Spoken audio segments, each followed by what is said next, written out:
Our goal is to help your family decide what they're going to do in the next part of their life. I was a senior executive director for 2 assisted livings in the county, but somebody who's been in the industry can help you navigate your way through it and find the best place for you. I'm extremely passionate about senior care. I am an advocate. I'm Theressa Foster, and this is Family Solutions. He has, mild dementia, Alzheimer's, and the family doesn't recognize it, even when they're calling and he says, oh, you talked to me today, but when they come down and they take them out to dinner, and not to mention the 5-hour shopping trips, that's when you really start to see what kinds of signs and symptoms of what's happening with behaviors. Well, they're much more agitated. They can't make decisions. That's a big sign. Mom, what would you like for dinner? I'll have what you're having.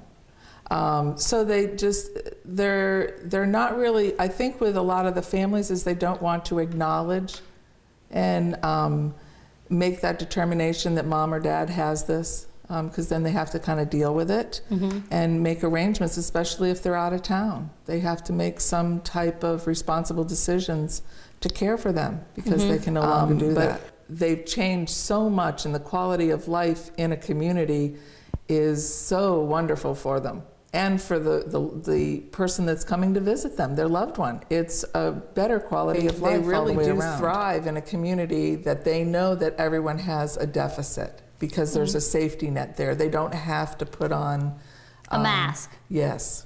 And it's safe. Yes. I mean, one thing I know in a community that is, all about the residents, when you go in, you can feel the genuine love that is there. And to me, that is more important in quality of life, that I think that families miss, and they have this guilt about, moving their loved one to a community and saying, well, I don't want to put mom and dad somewhere. But in the end, aren't you giving that loved one 24 hours of care and security and safety? I mean, talk about, before we end, but talk about one thing, how they change. How they'll have like one behavior, but once they come to your community, that seems to resolve itself. Yeah, they don't have those same behaviors. Another thing is in a community, our caregivers leave after 8 hours.